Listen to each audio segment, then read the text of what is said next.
আসসালামু আলাইকুম প্রিয় বন্ধুরা, শুভ দুপুর। তো আজকে ডিম তুলতে একটু দেরি হয়ে গেছে। ডিম তোলার টেকনিকগুলো দেখেন। এই যে ডিম তুলতে গেলে এরা লাফালাফি করে, ধাপাধাপি করে, তাতে ডিম নষ্ট হয়ে যায়। তো সেক্ষেত্রে এই যে এটা দিয়ে এইভাবে টানা নিয়ে আসতে হবে। এই যেভাবে নিয়ে আসলাম, নিয়ে আসার পরে এই যে তুললাম, তাতে করে ডিম ভাঙলো না। আসলে এই পদ্ধতিতে মুরগি পালার নিয়ম না, তারপরেও আছে আমি পালি।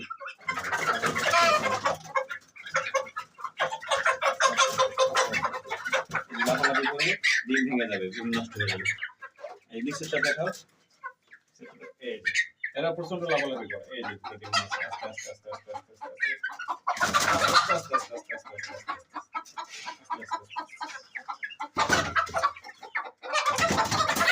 তুলি, কারণ মুরগি খুব লাফালাফি করে, ভয় পায় ডিম ওঠানোর সময়। সেক্ষেত্রে ডিমে পা লাগলে বা আঘাত লাগলে ভেঙে যাবে। তো তাই আমি এটার মাধ্যমে এটা টেনে টেনে নিয়ে আসে এখানে ডিম তুলি। তো আপনারা জানেন আমার বাসায় একটা রোগী আছে।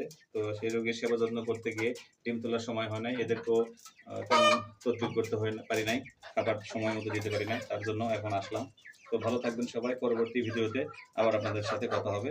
তবে ফার্মি মুরগির ডিম খুবই পুষ্টিকর এবং খুব সুস্বাদু। দেশি মুরগি আর ফার্মি মুরগির ডিমের মধ্যে কোনো পার্থক্য নেই।